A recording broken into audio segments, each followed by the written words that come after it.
Once you've created your business plan, you then want to condense that down into something that people will read, because no one will read your business plan unless they're seriously considering investing. But they will read a slide deck. And a slide deck, for me, it's got to be 10 slides. There's exceptions to the rule. And you've got to achieve a lot in those slides. So really what you're doing when you do your business plan is you're fleshing out all the details for yourself. But when you're approaching an investor, you turn that into a marketing document, not a document that says everything about everything, so that they ask you more questions.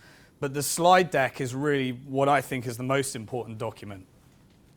And a slide deck should consist of the following 10 slides. So I'd just like you to have a copy and paste formula, really. The first slide is really about getting somebody that's completely not involved in your jargon, your words, your world, to completely understand what you do to the point where they just understand the result that you can achieve for which particular market, as opposed to the intricate details of how you deliver upon that.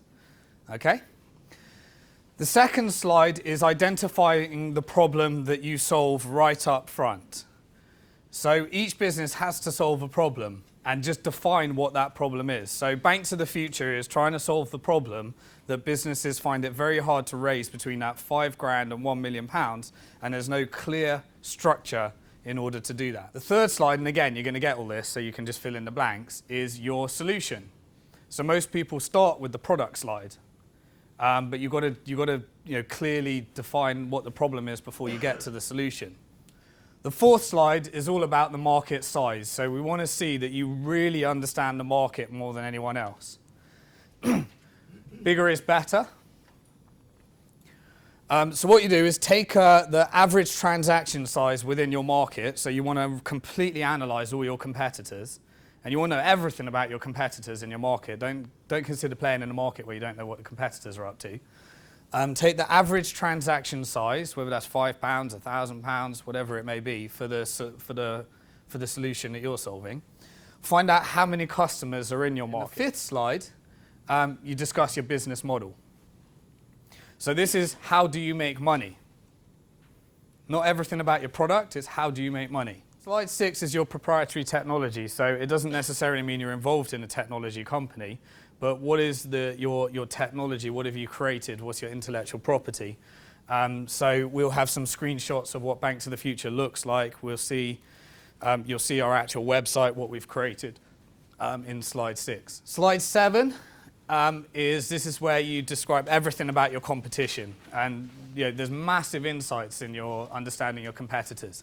List them all in your business plan, but you want to put the main ones in your slide deck. Slide 8, your marketing plan. So this is where most people just list a generic thing saying PR, social media, Facebook, you can list all those things, but what I want you to encourage you to do is specifically describe exactly how you get your customers and your distribution channels. In terms of, rather than a generic, these are the things we do, show that there is actually some kind of intellectual property in your marketing strategy. Slide 9 is your team. So this is where you show off who's involved, and it's all about showing credibility. People tend to like, on your team, geeks, depending on what you're involved in, proven entrepreneurs, so entrepreneurs that have successfully exited in the past, and marketing and sales people. Now, while there's more, you want operations, you want HR, you want finance.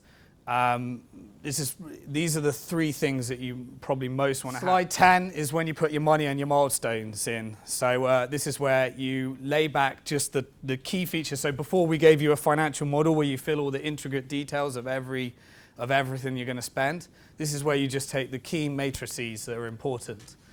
So your key financial indicators. I think that a financial model and a milestone is just key decisions and key points that need to be met so that you know you've been successful. So you set yourself key targets when you're going to hire your new management team, or when you're going to raise your next round of finance, or how many customers you're going to acquire. And those are your milestones.